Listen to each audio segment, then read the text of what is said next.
Estabelecidos em Jerusalém depois do Pentecostes, os discípulos de Jesus, sinceramente empenhados à obra do Evangelho, iniciaram as campanhas imprescindíveis às realizações que o Mestre lhes confiara. Primeiro, o levantamento de moradia que os albergasse.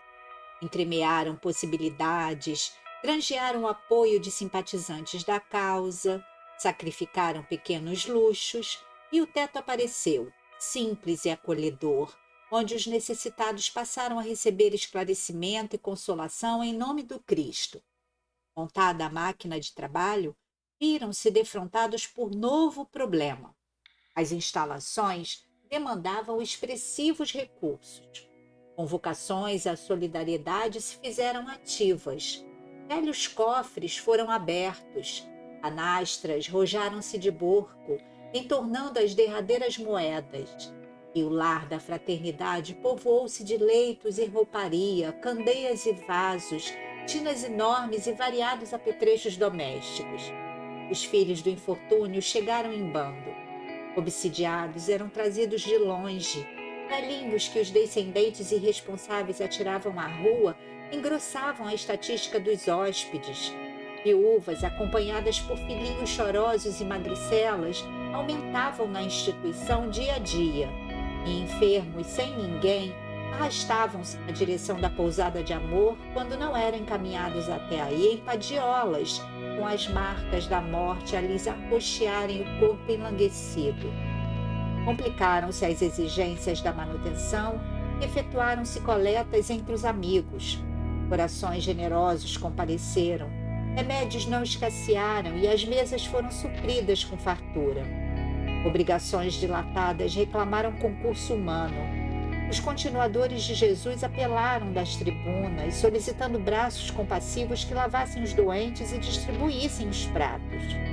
Operadores engajaram-se gratuitamente e formaram-se os diáconos prestimosos.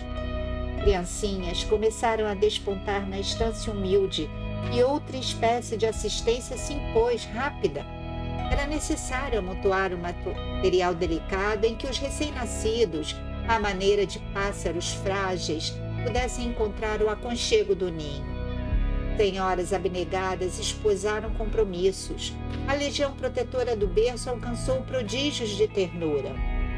E novas campanhas raiavam imperiosas, campanhas para o trato da terra a fim de que as despesas diminuíssem, campanhas para substituir as peças inutilizadas pelos obsessos quando em crises de fúria, campanhas para o auxílio imediato às famílias desprotegidas de companheiros que desencarnaram, campanhas para mais leite em favor dos pequeninos. Entretanto, se os apóstolos do Mestre encontravam relativa facilidade para assegurar a manutenção da casa, reconheciam-se atribulados pela desunião que os ameaçava terrível. Fugiam da verdade. Levi criticava o rigor de Tiago, filho de Alfeu. Tiago não desculpava a tolerância de Levi. Bartolomeu interpretava a benevolência de André como sendo dissipação. André considerava Bartolomeu viciado em sovinice.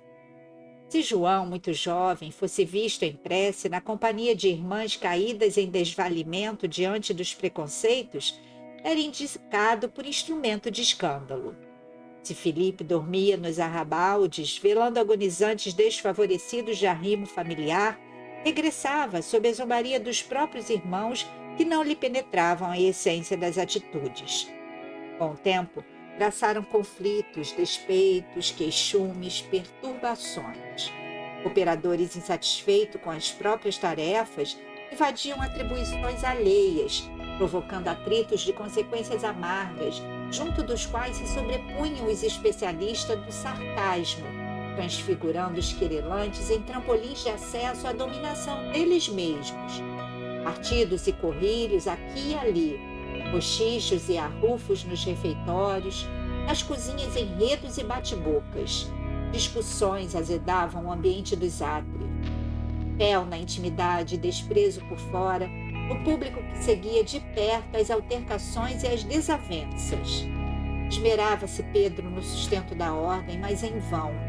Aconselhava serenidade e prudência sem qualquer resultado encorajador.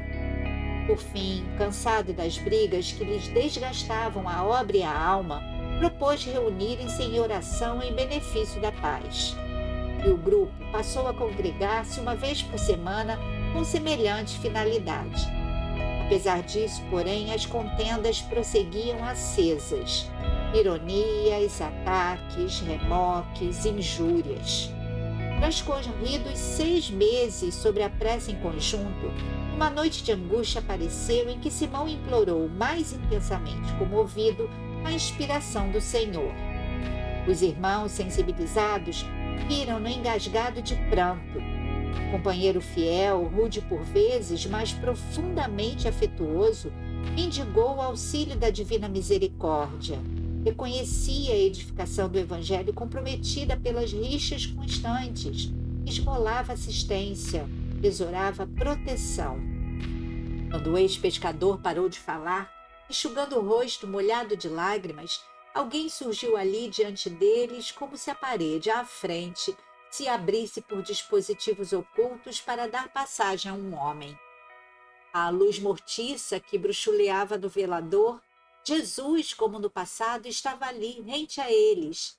Era ele, sim, o Mestre, mostrando o olhar lúcido e penetrante, os cabelos desnastrados a Nazareno e melancolia indefinível na face calma, ergueu as mãos num gesto de bênção. Pedro gemeu, indiferente aos amigos que o assombro empolgava.